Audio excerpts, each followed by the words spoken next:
Your worst sin is that you have destroyed and betrayed yourself for nothing. This is one of Dostoevsky's most famous quotes, but not many people know that it is spoken by the tongue of a murderer and applies just as much to himself as the innocent woman he is berating. Dostoevsky's Crime and Punishment is many things. It has been described as the greatest novel of all time and has inspired thinkers, authors and philosophers the world over, from Kafka to Nietzsche to Sartre. It is a deep psychological examination of the mind of a murderer, an evisceration of the philosophy of nihilism, and an uplifting tale of the power of love. And today I want to take you on a journey through the philosophy of this extraordinary work of literature. We will explore how abstract thinking can be dangerous, ask whether all men are truly created equal, and show how none of us can escape the vice-like grasp of our own conscience. But before that, let's have a brief summary of the book, just so we know where we all stand. 1. Crime and Punishment, a brief recap. Crime and Punishment follows a 23-year-old ex-law student named Raskolnikov. Raskolnikov is a very clever young man, but he's condemned to deep poverty. He has recently had an article published in which he argues that there are two types of person. There are ordinary people who are bound to societal norms, morality, and the judgment of others. And there are extraordinary people who can safely disregard morality and use their liberation from this constraint to achieve great things. One day, in his dingy Petersburg room, Raskolnikov realizes he can both alleviate his impoverishment and test whether he is truly an extraordinary man by murdering a vile old pawnbroker who exploits the desperation of the people around her to make money. He says he will use this money to rise to prominence and commit great acts of charity. In his words, one death in exchange for thousands of lives. It is simple arithmetic. He concludes that if he can just move on with his life after the murder, then he must be an extraordinary man. And this concept fills him with excitement. So he murders the old pawnbroker and her sister, who interrupts the crime, before stealing a purse and stashing it under some cobblestones where nobody would think to look. But no sooner has he committed this act than his guilt and fear start to eat away at his mind. He starts lashing out at his friend Razumikin and his sister Dunya. He is tormented by the idea that the inspector in charge of the case, Porfiry Petrovich, might find some evidence against him. He is plunged into paranoia and terror and feels cut off from society by his crime, even though no one yet knows he's committed it. Amongst all this, he meets Sonia, the prostitute daughter of a drunk that Raskolnikov met at a bar when he was planning the murder. Sonia is a sort of living taunt for Raskolnikov. She is in circumstances much more difficult than his own. She has to support her entire family with her prostitution, yet she manages to be a pure-hearted and accepting soul. After a few meetings with Sonia, Raskolnikov breaks down and confesses his crime to her. She embraces him with tears, loving him for who he is, but says that he must confess and suffer whatever penalty the authorities deem necessary. She also says that she will follow Raskolnikov to whatever prison he is sent to. Raskolnikov thinks about it, but he will not confess at this time. Parallel to all this, a vicious and amoral man named Svidrigaïlov enters the fray. He is an abuser of children and a murderer who is incapable of feeling guilt and who has poisoned his wife so he might marry Raskolnikov's sister, Dunya. He rents the room next to Sonia's and overhears Raskolnikov's confession, and he taunts Raskolnikov with this knowledge. Eventually, he uses this in an attempt to blackmail Dunya to have sex with him and to marry him. Dunya refuses and leaves Svidrigaïlov alone. Svidrigaïlov then commits suicide for reasons that have become much debated amongst readers of Dostoevsky. Some say he was overcome with a rush of guilt. Others say he is a coward. I like John Jones's interpretation, where he paints Svidrigaïlov as such a nihilist that he just gets bored of life and ends it on a whim. Either way, this piece of knowledge Svidrigaïlov obtained pushes Raskolnikov one step further to confessing. Then Raskolnikov is visited in his lodgings once more by the inspector, Porfiry Petrovich, who earnestly asks him to confess. He sincerely proclaims that he wants the best for Raskolnikov. He points out Raskolnikov is not the sort of man who can run from his guilt. He must either confess now and receive his due punishment, or torture himself forever. Raskolnikov does not give Porfiry an answer, but runs to see Sonia one last time. At Sonia's, he states his intention to confess and leaves without saying goodbye. On his way to the police station, he notices that Sonia is following him, and that is when he realizes that she will be with him to the ends of the earth, and even to Siberia. He walks in and confesses his crime openly, purging his guilt and accepting his sentence. I will openly say that I am leaving much of the subtlety and subplots out in this summary. I have not had any time to talk about Dunya's contemptible fiancé, Peter Petrovich, nor have I been able to talk about the rest of Sonia's family and the trials they endure at the hands of fate. Nonetheless, I've covered the main points of the story, and we can crack on with our analysis. As always, just remember that this is what I have taken from the novel. If you have a different interpretation, that is absolutely fine.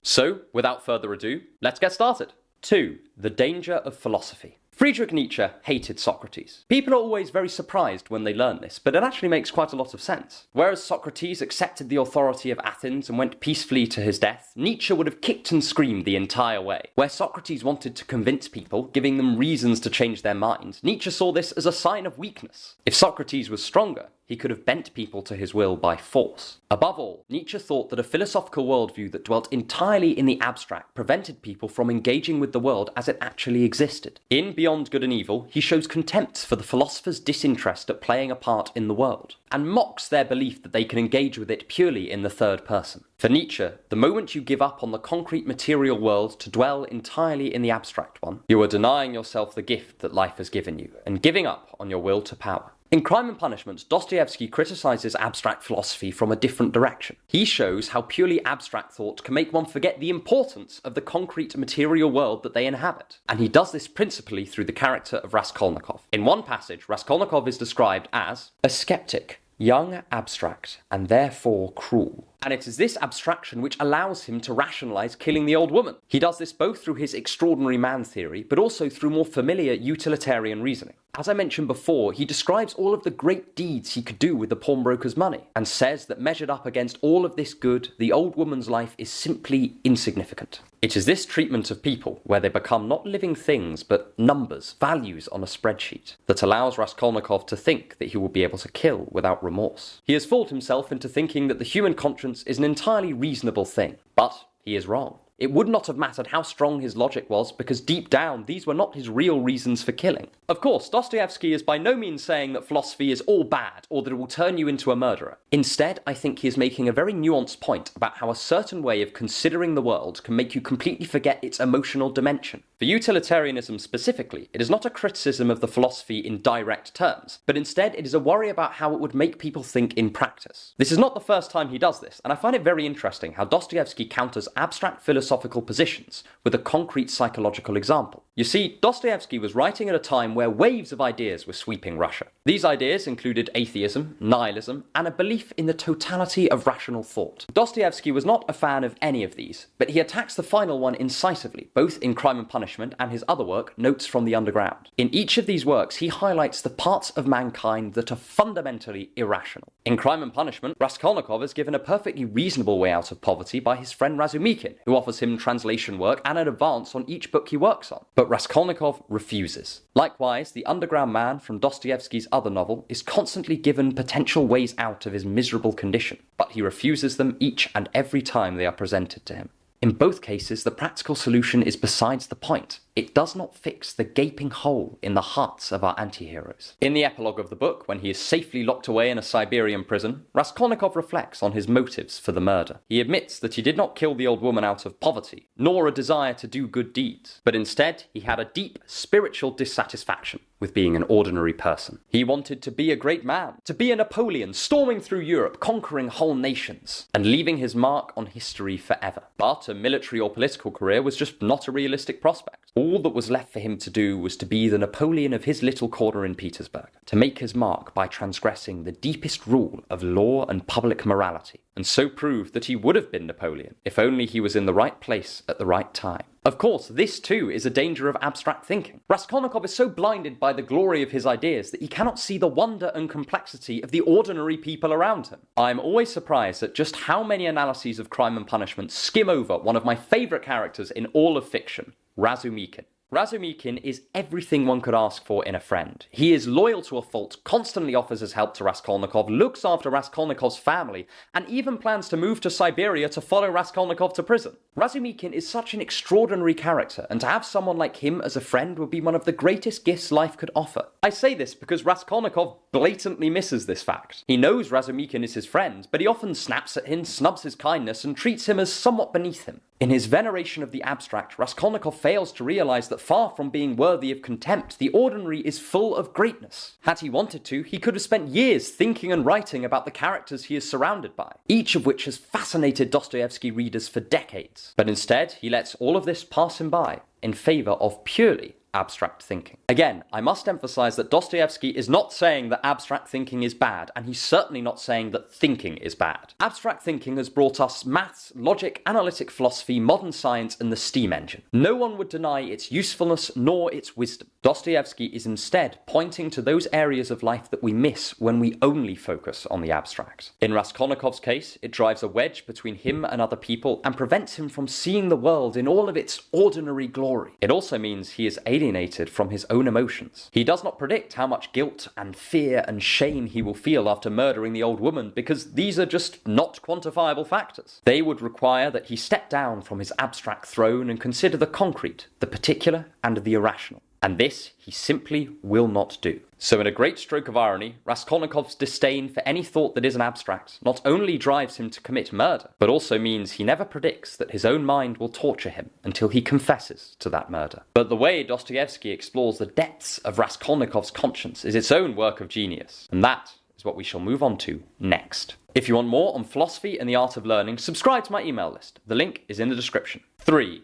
Fear, shame, and guilt. The French philosopher Simone de Beauvoir talks at length about the powerful force of societal judgment. In her book, The Ethics of Ambiguity, she talks about the effects of being born into certain structures, which impose certain values, morals, and hierarchies upon us. If we do not fit into these societal structures, we are othered. That is, we are made to feel as if we're somehow not welcome here. We are then presented with a choice. We can hide some part of ourselves, and a facsimile of our true character will be embraced by the people around us, or we can resign ourselves to being, to some extent, alienated from the rest of society. And I think we can all relate to this idea to a greater or lesser extent. We all have desires or wishes or aspects of our history that we'd rather not let see the light of day. And we all hide parts of ourselves to fit in. But Raskolnikov lives with this on a huge scale. Arguably, the most important thing he has ever done is considered evil by everyone around him. And he can never let anyone know a fraction of who he is without resigning himself to a lengthy prison sentence. Dostoevsky writes that immediately after the murder, Raskolnikov is struck by a deep sense of loneliness that fills his entire soul. From that moment forth, he knows that he can't speak freely with anyone. Yet something inside him yearns to confess, to be seen by his fellow man in his full glory. After all, because of his personal philosophy, the murder is the very thing that makes him someone worthy of respect. It's the thing that makes him not like the ordinary people, who he rather nastily refers to as lice. In one particular scene, he bumps into a court clerk called Zazimov just a few days after the murder, and they start to discuss the ongoing investigation. Raskolnikov laughs contemptuously at each of the police's theories, saying that if someone genuinely wanted to commit the crime, they would do the following. And then he says how he committed the murder, down to the detail of hiding the spoils under a cobblestone somewhere. Just a few days after the killing, Raskolnikov is already chomping at the bit to be recognized as the murderer. And this is without any prompting from anyone. He simply yearns to be acknowledged, to be seen for who he is. And are we at all surprised by this? Many psychoanalysts, psychologists, and philosophers have argued that the perception of other people is of vital importance when we form our identities. Most notably, Jacques Lacan and Jean-Paul Sartre both talk of how we form our identities and self-conceptions by testing our beliefs about ourselves and seeing if society concurs. So I could go out tomorrow and claim the identity of being a fantastic football player. But for lack of evidence, no one will believe that this is true. As a result, I could not fully absorb this belief into my identity. I am simplifying here, but you get the general idea. Raskolnikov has just embarked on the greatest experiment of his life, murdering this old pawnbroker. And yet he has no way of presenting this action to other people to get their recognition. He also resents even having to ask for it, saying in a conversation with Sonia that a true extraordinary man would just not care what anyone thought of him. But the fact is, like many of us, Raskolnikov does want to present his whole self to the world, and especially to those closest to him. In a very heartfelt conversation between Raskolnikov and his mother towards the end of the book, it is clear that Raskolnikov wants to confess his sin to her and have her embrace him as her son anyway. But he cannot bring himself to do it. He is still scared, and he fears that the knowledge of what he has done will break his mother. Even when he has already resolved to hand himself in for his crimes, he cannot bear to show his whole character to his loved ones. The sole exception to this is Sonia, but put a pin in that as we'll revisit it later. And the mental torment does not stop there. The dominant attitude Raskolnikov holds from the murder onwards is complete and total paranoia. The day after the murder, he is summoned to the local police station to address a debt, and he immediately leaps to the conclusion that he's been found out. But on the other hand, He can't be 100% sure, and to not attend would certainly arouse suspicion. So he goes to the station like a prisoner being led to the guillotine, unable to refuse the police's summons, yet certain he is going to his doom. He eventually faints due to the stress of the situation and falls ill for several days. When he awakes, his first thought is terror that he might have muttered a confession in his sleep. Later, when the inspector Porfiry Petrovich even hints that he suspects Raskolnikov, the murderer is thrown into a rage of fury and terror. He berates the detective for trying to catch him out, and after each sentence he berates himself for appearing suspicious. His behaviour confirms his guilt in the mind of the inspector, even before a single shred of evidence has arisen. Raskolnikov spends most of books 2 and 3 of the novel in various states of fear at the suspicion of others. And yet, when people lose suspicion in him, that brings up the old terror of nobody truly knowing who he is, and nobody recognizing what he's done, of no one ever knowing his full self. One of my favourite analogies in the book is made by Porfiry Petrovich about criminals like Raskolnikov, who are seized both with the terror of being caught and the insatiable desire to be known. He describes them like a moth circling round a candle. They may flutter away temporarily, but they'll eventually come to orbit the flame, getting closer and closer until they finally fall into the fire of their own accord, without the candle having to move 1 inch. Such is Raskolnikov's dilemma. Each time he is scared of being caught, he acts so guilty he confirms suspicions. And every time suspicion wanes, his desire to be acknowledged pulls him back to near confession. He both desperately wants to confess and desperately wants to avoid punishment. And this contradiction tears at the seams of his mind. And I love this observation by Dostoevsky because, as I said, we all suffer from it to some extent. We all have things that deep down we're ashamed of, that torture us as we try and go to sleep. These might be mistakes we've made. They might be times that we've compromised our values. They might just be who we used to be in previous years. We all have parts of ourselves that we wonder whether anyone would ever accept. And if we're not careful, enough of these can drive us just as mad as Raskolnikov. And this is ultimately the punishment in Crime and Punishment. When Raskolnikov is actually sent to prison, only a couple of chapters are devoted to the years-long ordeal. The whole rest of the novel charts the course of his mental anguish in the few days leading up to his confession. But what about those whose consciences are not only clean, but non-existent? Well, I'm glad you brought them up. 4. Nihilism, Hedonism, and Despair.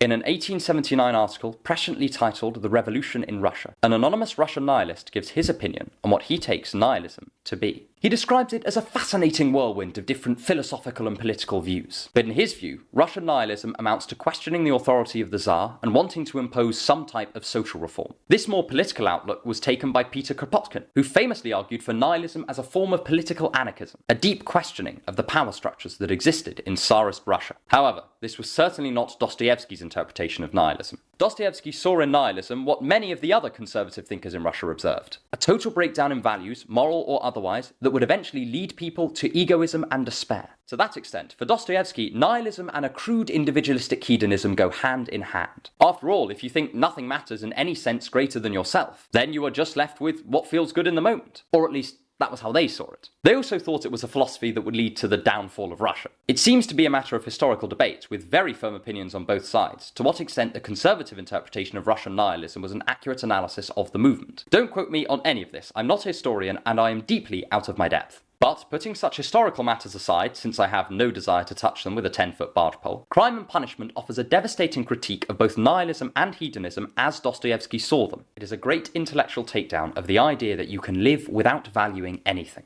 And whatever you think of Russian nihilists, it's undeniable that the attitude of nothing matters and we might as well die is a common opinion in YouTube comment sections. So if nothing else, Dostoevsky can certainly give us a criticism of this idea. And to clarify, from now on, when I say nihilist, I am talking about Dostoevsky's idea of a nihilist. Surprisingly, Dostoevsky's greatest critique of the nihilist hedonist worldview comes not from the character of Raskolnikov, but from the portrayal of the outright hedonist Svidrigaïlov. There is almost no character in fiction quite as repulsive as Svidrigaïlov. He has no morals, no values. He abuses children and revels in the sheer thrill he takes in doing something genuinely awful. He poisons his wife, blackmails Dunya, Raskolnikov's sister, and the horizon of his desires never stretches beyond the next day or week. He has no general orientation to his life, and he seems to revel in this fact. For him, there is nothing higher than moment-to-moment pleasure. He is Dostoevsky's platonic ideal of an amoral nihilist. He is happy to walk all over the feelings and lives of others to get his way, and he does this without a second thought. In a lot of ways, he is the only character in the book that comes close to actually being Raskolnikov's extraordinary man. Though, as pointed out by Frank Seeley, whereas Raskolnikov's extraordinary man seeks to change the world and reshape it anew, Svidrigaïlov sees no higher master than his own short-term pleasure. Personally, I interpret Svidrigaïlov as Dostoevsky's idea of what the extraordinary man would look like in practice. Once someone has proclaimed themselves king of their own morality, completely free to choose what rules to follow and which to disobey, and they value nothing,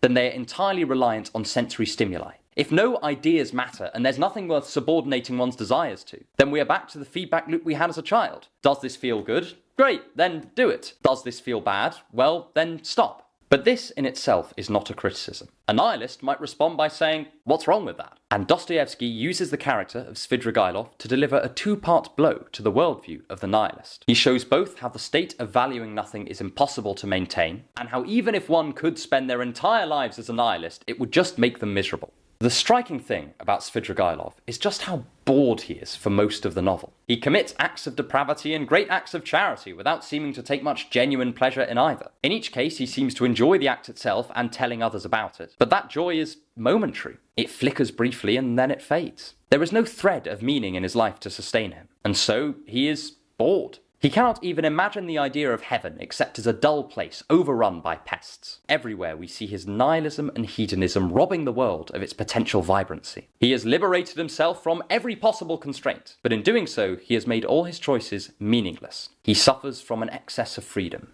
He is now so free he can no longer choose. And as if this wasn't enough of an evisceration to Svidrigaïlov's approach to life, Dostoevsky also makes it so something actually does matter to him in the end. Svidrigaïlov falls in love. He loves Raskolnikov's sister Dunya. Despite all of his hedonistic beliefs, he cannot help eventually finding something that he values beyond himself. In one of the tensest scenes in the novel, Svidrigaïlov is in the process of blackmailing Dunya to marry him. But Dunya refuses. She eventually takes out a gun and tries to shoot Svidrigaïlov, and the supposed hedonist makes no attempt to defend himself. Instead, there is the following exchange. "So you don't love me?" Svidrigaïlov asked quietly. Dunya shook her head. "And you can't? Not ever?" he whispered in despair. "No, never," Dunya whispered. Immediately after this, Svidrigaïlov lets her go, with no conditions, no threats, and nothing to motivate her to return. This man, who has killed, threatened, abused, and assaulted so many before, now relents, and he cannot bring himself to actually harm Dunya. Despite his nihilistic pretensions, he has fallen in love, and in that moment, however briefly, he values Dunya's happiness over his own. But his moment of meaning is short-lived. In the same moment he realizes that he finally cares about someone, that someone rejects him and leaves him. Not without good reason. If Svidrigaïlov was not such a bastard, this would almost be tragic. In my interpretation, it is this which pushes Svidrigaïlov to suicide. He realizes that for all his hopes, his hedonism actually can't sustain him. And this confrontation with the failure of his own philosophy is too much for him to bear. Unlike Raskolnikov, Svidrigaïlov has completely abandoned any hope of finding meaning again, or making peace with his meaninglessness. So he takes the only route he sees available and ends his own life. Albert Camus would say that Svidrigaïlov has come face to face with the absurd. He has a thirst for meaning, but there is not a drop of water in sight. Unable to reconcile this, he chooses oblivion instead. This, for Dostoevsky, is what someone who truly embraces nihilism looks like. Someone who not only thinks that nothing matters, but acts like it as well. Again, just like in his critique of utilitarianism, Dostoevsky is not engaging with the philosophy directly. He is not saying nihilism is false, but rather saying nihilism is unlivable. Once more, he takes an abstract philosophical idea and attacks it using concrete psychology. And it is certainly worth noting that very few philosophers have actually recommended this sort of nihilism, where we truly never consider anything to be greater than ourselves and abandon all of our values. The only person who comes close to this is Camus, and he is pretty clear about his absurdism not leading one to be hedonistic, but instead we should embrace a sort of calm indifference and find meaning in the process of living itself. It is not just in the minds of orthodox Russian novelists that nihilism finds no home. It is rejected as a life philosophy by some of the wisest thinkers in history. So when your mind whispers in your ear that nothing really matters, take this with a pinch of salt. It is one thing to take the pressure off our lives by noting our comforting insignificance in the grand scheme of the universe, but it is quite another to actually consider every situation as equivalent, to abandon all self-imposed restraints and commit fully to our moment-to-moment instincts. One is a sensible salve to the stresses of being alive, and another is a philosophy that can only end in self-destruction. It's a delicate tightrope to walk. Next, we move on to one of the greatest themes in the book, and one that is pertinent to us all. 4. The value of suffering. Humans have thought about suffering for probably as long as humans have been around. From Nietzsche's idea of growth through suffering to Kierkegaard's extended theories on the many different levels of despair, there has been no shortage of thinkers theorizing on the subject of human misery. But Dostoevsky's Crime and Punishment has some of the most nuanced thoughts on how people approach, use, and react to suffering that I have ever read. He demonstrates this through a number of his characters, and I will treat each of these in turn. Perhaps the most interesting approach to suffering is embodied by Sonia. Sonia seems to take on suffering as if it were an inherent good to do so. She takes on the role of feeding her family and as a result becomes a prostitute, which Dostoevsky described as the most torturous of professions. In some ways, she did not have to do this. At the time she turned to this desperate measure, her father was still alive, and it was ultimately his responsibility to put food on the table. But she does it for her family because she does not consider her suffering to be of any importance. At points, she seems to view it as a positive. She almost admits this to Raskolnikov when she is encouraging him to confess. She says it is only through the suffering of his official punishment that he'll be able to redeem himself and live among people again. Sonia sees herself as shamed by her prostitution and alienated from humanity as a result, so she turns to suffering in an attempt to alleviate that shame. It is not entirely clear to me what Dostoevsky meant to say about suffering through his portrayal of Sonia, and the whole character is somewhat controversial, but there is nonetheless a lot of wisdom here on how suffering can become self-perpetuating. Sonia feels ashamed of her prostitution and sees fit to punish herself. But there is no greater punishment she can think of than making herself continue in this profession that she feels so guilty about. Far from alleviating her shame, Sonia's self-abasement only adds to it, and so there is no route out of suffering. This is the grain of truth when Raskolnikov says that her worst sin is that she has destroyed and betrayed herself for nothing. Sonia is stuck in a cycle from which there is no escape as long as she continues this endless self-punishment. She only finds a way out through her love for Raskolnikov, which we will get to shortly. So whatever Dostoevsky's intentions, Sonia's particular treatment of her shame has a warning in it for us all. Suffering can be transformative, but it can also be unnecessary and even counterproductive. Sonia has nothing to suffer for because she hasn't done anything wrong. She makes herself suffer over and over again for no higher purpose. Her suffering is meaningless, and that makes it all the more tragic. Raskolnikov, for his part, has a contradictory relationship with suffering. As we mentioned earlier, Raskolnikov is deeply scared of his official punishment. This fear is so intense it causes him to rage against the investigator for torturing him with his endless suspicions. The irony is that in fleeing from the suffering of prison, Raskolnikov has resigned himself to a far greater ordeal at the hands of his mind.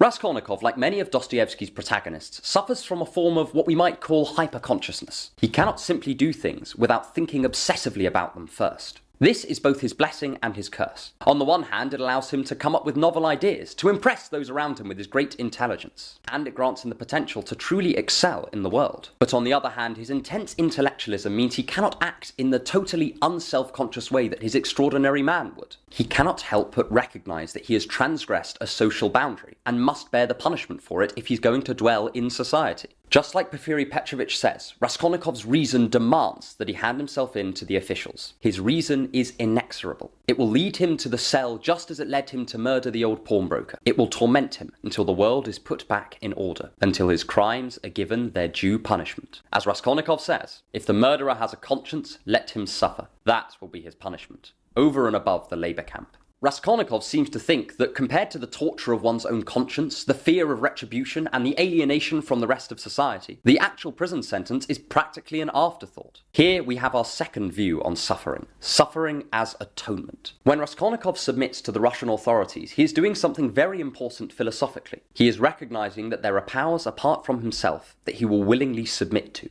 He is re-entering the fold of society by admitting that he has done wrong and bowing his head to his fellow man. It is this submission that grants his re-entry into humanity, and that ultimately alleviates the far greater headache caused by his conscience. This is the purging power of suffering. It allows you to be free from guilt. And I think it is worth noting the vast contrast between the suffering of these two characters. Whereas a great many philosophers have talked about the value of suffering, just as many have advised we avoid it at all costs. But Dostoevsky recognizes the unfortunate truth that there is no way of classifying suffering as a whole as good or bad. The pointless suffering of Sonia is just as real as the transformative suffering of Raskolnikov. The value of suffering depends on the person, the place, and the time. So Dostoevsky manages to show at once the depth and value in some suffering and the pointless cruelty in other suffering. I mentioned Sonia specifically here, but you could easily talk about Svidrigailov's innocent child victims, or Raskolnikov's mother, who is constantly sick with worry. Or Sonia's family, who are condemned to poverty by the careless actions of Sonia's drunken father. Crime and Punishment is often considered to be a pro-suffering tome, but I disagree. I think it is a manifesto for the careful usage of suffering. In Dostoevsky's orthodox Christian views, the same brutal execution method that made Jesus Christ the saviour of mankind also brought endless pointless suffering to many innocent victims. Both can be true at once, and the many flavours, colours and philosophies of suffering are brought out in full force in Crime and Punishment. The other point I want to make here is about Svidrigailov. Svidrigailov basically never suffers until right at the end of his life. This is because of his nihilistic outlook. In his view, just as there is nothing worth celebrating, there is nothing worth despairing over either. The whole world is one dull shade of grey. For Dostoevsky, like Kierkegaard, suffering is not inherently good, but the ability to suffer is part of what makes us human. The only way to stem suffering completely would be to value nothing. If you take no meaning in anything, then yeah, nothing can hurt you. But as we touched upon earlier, nothing can bring you joy either. Suffering is sometimes arbitrary and cruel and sometimes transformative, but our ability to suffer is integral to what makes us empathetic, thoughtful and reflective creatures. And I think that is a truly beautiful thought. So one lesson we can take from Crime and Punishment is a great caution against taking very simplistic views on the purpose of suffering. Dostoevsky simultaneously acknowledges that on the one hand, some suffering is greatly transformative and purging, and on the other, that there is an excess of pointless and destructive suffering. He does this all while showing the life-affirming effects of being able to suffer. Each time we feel upset or ashamed or despairing, it is confirmation of our deep humanity. But there is one characteristic we find pervading Raskolnikov's psyche, and Dostoevsky explores it better than any other author I've ever read. 5. The Danger of Superiority. Dostoevsky and Nietzsche are often spoken of together, and it is true that they touch on similar ideas. They both treat themes of nihilism, the decline of religious values in a post-Enlightenment society, and how people can deal with the existential malaise of living in a cold, unfeeling world. But despite this, I am always amazed at how they disagree on pretty much everything, and this is brought out most starkly in their treatment of so-called superior people. It is difficult not to read about Raskolnikov's idea of the extraordinary man and not think of Nietzsche's concept of the Übermensch. After all, both Raskolnikov and Nietzsche divide humanity into two classes partly separated by their approach to morality. In each case, you have a specially selected set of people who can stand apart from the herd, who can act without any regard for the feelings or lives of those around them, and who are able to create their own definitions of good and bad, while the rest of us must obey the rules set by our society. They even both use the same archetypal figure to illustrate this fact: Napoleon. Both Nietzsche and Raskolnikov talk of Napoleon as a great example of a superior man, the kind of person who can sacrifice hundreds of thousands of lives without a second thought, caring only about his own ambitions. The difference is that while for Nietzsche and Raskolnikov this theory is partly aspirational, for Dostoevsky no philosophy seems more ridiculous. Crime and Punishment is Dostoevsky's explanation of what happens when you actually think of yourself as superior to other people. As I mentioned before, Raskolnikov is obsessed with this idea that he is something greater than the ordinary people of Russia. In Dostoevsky's own words, mere existence wasn't enough for Raskolnikov. He would always need something more. Perhaps it had only ever been the intensity of his desires that had led him to feel that he was a man to whom more was allowed than to others. And this is a big part of what drives Raskolnikov to murder the old pawnbroker and alienate himself from the world. As we have already touched upon, Raskolnikov attempts to isolate himself for much of the novel. But what I have not yet mentioned is that this trend began long before he committed his crime. Razumikin is perhaps our best look at how Raskolnikov seems from an outside perspective. He describes Raskolnikov as haughty and proud, and that in the year preceding the events of Crime and Punishment, he had taken to locking himself away in his room. Tellingly, he says Raskolnikov has a dreadfully high opinion of himself. Razumikin obviously also thinks well of his friend, but he views this arrogance as having done Raskolnikov some real harm. When Raskolnikov's mother and sister arrive in Petersburg, Razumikin thinks that this will jolt him back into the arms of humanity, and for the sake of his friend, he is very hopeful that this will happen. Raskolnikov himself always seems to be pining for the recognition of others, even as he considers himself above them.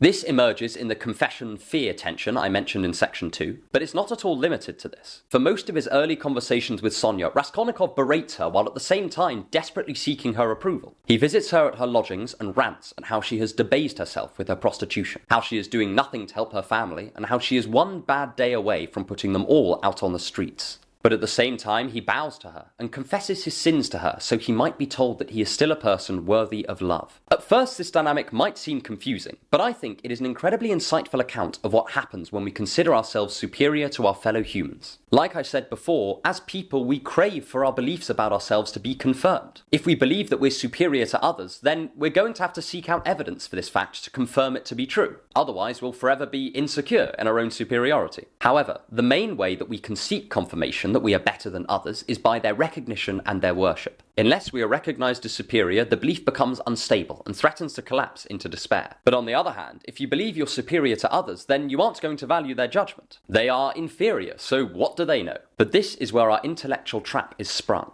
Our belief in our superiority can never be confirmed because we do not respect the one thing that can confirm it: the testimony of others. Any feeling of innate superiority to other people is a fragile belief that cannot be maintained, because it involves seeking the recognition and respect of those we have already considered beneath us. We cannot both truly believe that we're superior to others and seek to have that belief confirmed. So either way, our belief will eventually collapse. And this is exactly what happens with Raskolnikov. He is constantly seeking Sonya's respect, yet he cannot accept it because he still views her with contempt. It is only after his confession, after he admits that he is not superior to others, that he is an ordinary man, that he can find full comfort in her tears and embraces. It is at that point that he can allow himself to be loved. I was lucky enough to attend Cambridge University, and there are no shortage of people there who think that their educational background somehow makes them superior to others. I would speak to at least a dozen people a month who were convinced that their genius placed them above everyone else in the world. And some of them had reason to believe this. One person I spoke to who had this view was a childhood maths prodigy and was poised for an excellent academic career. He was undoubtedly one of the cleverest people I've ever met, and he was only 19 at the time. But something I noticed was that the people who held this view invariably degraded over the years. They would end up alone, having pushed away all of their friends. Any romantic relationships they had were brief and miserable. And each of them ended up taking one of two roads. They either plunged deeper into their misery and their delusions of grandeur, or they gave up the belief. Those who took the second route would immediately see improvements to their lives. They would be able to embrace other people as equals, share in communities, and feel fulfilled by the company of their peers. Feeling superior to others is a very tempting defense mechanism if you feel like your situation is unfair, that the world is spitting in your face and not giving you the recognition that you deserve. But this belief will eventually cut you off from companionship,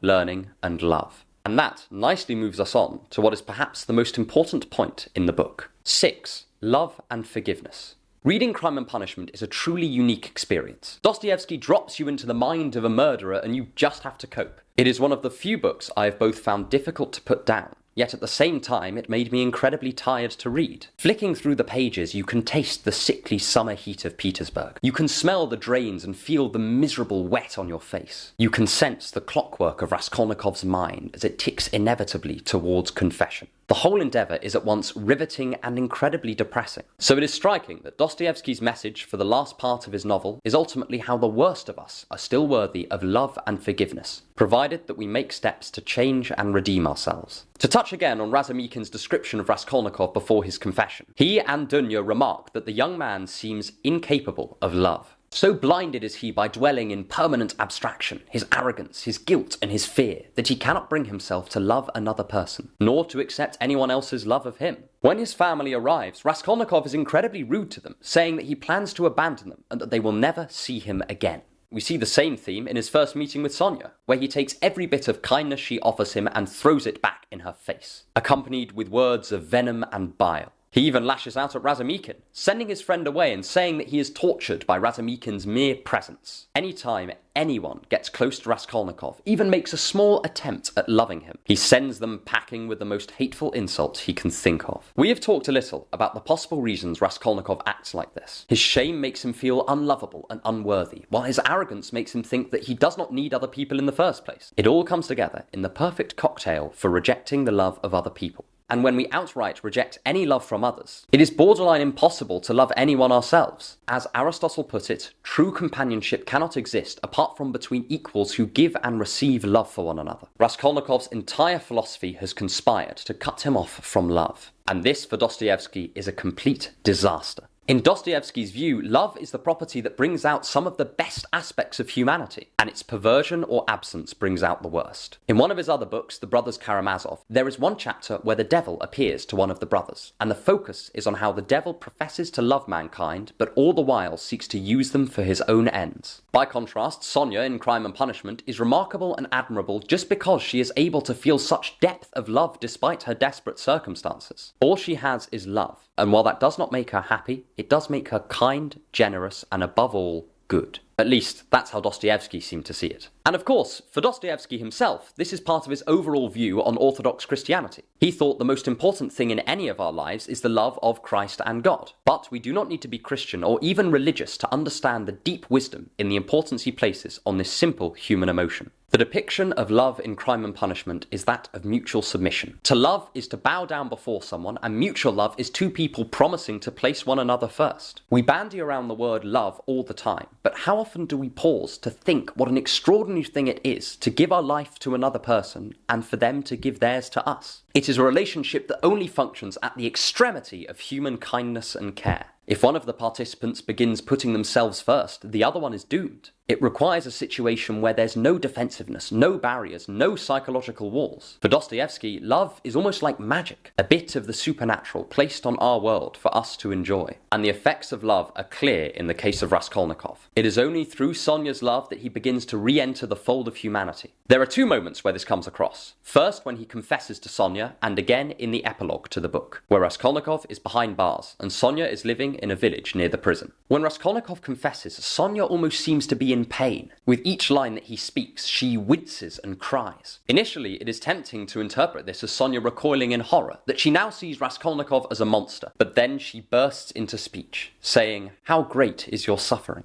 Far from judging or condemning Raskolnikov, Sonia feels only empathy and patience for him. She urges him to confess, not because she wants to see him punished or because she hates him. She does it because she knows it's the only way Raskolnikov will be released from his inner torment. The fact that Sonia is willing to look through Raskolnikov's crimes, to see the suffering man beneath it all, and feel pity for him, completely flummoxes Raskolnikov. This is almost a traumatic experience for him. One notable passage of the book reads, "Raskolnikov looked at Sonia and felt how much love she had for him, and strangely enough, he found it oppressive and painful to be so much loved." Raskolnikov just cannot fathom the love that is held for him by another. But it is this love, more so than his shame or his fear or his guilt, that allows him to confess. He can march into the police office and hand himself in, knowing that wherever he is, Sonia will also be. Later, when he is actually in prison, comes the final dramatic beat of the novel. Sonia and Raskolnikov has managed to steal a moment to themselves while Raskolnikov is working outside of the prison. They sit next to one another, and Sonia offers Raskolnikov her hand. To Raskolnikov's surprise, when he takes it, he is completely emotionally overcome. He falls on his knees weeping, and at that moment he is consumed by his love for her. He submits his life to her just as she submitted hers to him, and the transformative effect is immediate. He feels the prison sentence is so much lighter. What are 6 years now he has meaning in his life again? Whereas before he looked upon his fellow prisoners with contempt, now he views them with a kindly eye. For Dostoevsky, this moment, even more so than his confession, is where Raskolnikov re-enters humanity. To read from some of the final lines of the book. Here begins a new story, the story of the gradual renewal of a man, of his gradual rebirth, as he learns to know a new reality,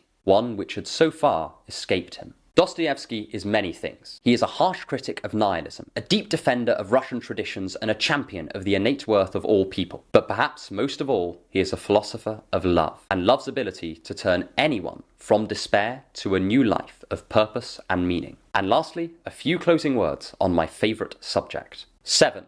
Why read Crime and Punishment? There are good books, there are great books, and there is Dostoevsky. In some ways, this whole video has been an advert for why you should go out there, get a copy of Crime and Punishment, and tear into it for yourselves. But now I want to make that case directly. Why is this dusty old book set in one corner of one city in 19th century Russia relevant to us today? And I can answer this in one sentence. It is timeless. The struggles Raskolnikov goes through are almost universal, and probably even more so now than when Dostoevsky was writing. We are increasingly living in a world where values and the rules of morality are up for grabs. Without institutions like the Russian Orthodox Church imposing commandments on us from on high, we have more intellectual freedom about how we should live our lives now than ever. That was the great warning and the great opportunity in Nietzsche's famous saying, "God is dead and we have killed him." Dostoevsky predicted all of the challenges this new world would bring. He predicted predicted that we would struggle to live meaningful lives, that each generation would now have to tackle the question of morality for themselves. Crime and Punishment is the advice of a wise and thoughtful man on how to deal with these questions, and his warnings of a few ways that we can go astray. We may not want to bring back religious authority, I certainly don't, but these are still questions worth asking and warnings worth paying attention to. And this is not to mention the intense relatability of Raskolnikov. Now, do hear me out, as I did just describe a murderer as relatable. What I mean is that in his isolation, Raskolnikov has come to embody some of the darkest and most self-destructive desires that strike us all to a greater or a lesser extent. You might have never thought of killing someone, but it might have crossed your head to hurt someone, maybe even to hurt them badly, whether this is physically or psychologically. I bet in your most fearful and despairing moments, you've wished someone harm. I bet when you felt really low, you have taken comfort in the fragile feeling of superiority and separation from your fellow man. We all have a little Raskolnikov inside of us. No one can read Crime and Punishment without learning more about themselves than they bargained for, and this is probably why it is still considered to be one of the greatest novels of all time. You have probably learnt a little bit more about me through my analysis of it. It is impossible to interpret it in a way that does not bare your own soul for the world to see. And I think in some ways the deeper insights of the book have actually been lost because of just how good of a character Raskolnikov is. I've seen a lot of discourse online about Crime and Punishment that is fundamentally pessimistic. They take the suffering of Raskolnikov, his tortured conscience and deep isolation, and embrace and romanticize it, without recognizing that Dostoevsky is not just giving a warning here,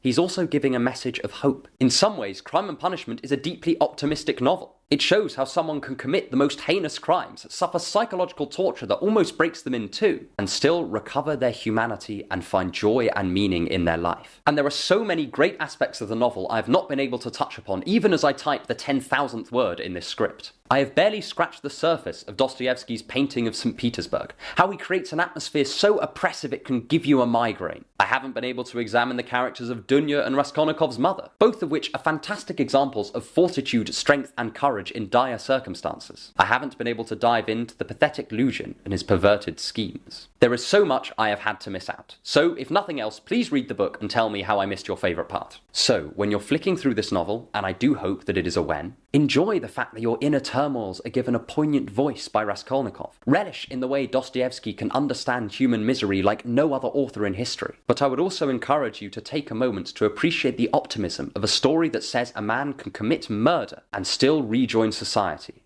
with work, patience, love, and forgiveness. And after you've finished it, please do email me with the insights that you've gained from it. As I said, everyone's interpretation of Crime and Punishment bears the unmistakable mark of their particular personality, and I would love to get to know yours through the medium of this classic Russian novel. Thank you for watching, and I hope you have a wonderful day. And if you want more on Dostoevsky, click on this video to hear about the Notes from the Underground, Dostoevsky's guide to ruining your life. And subscribe for more on thinking to improve your life.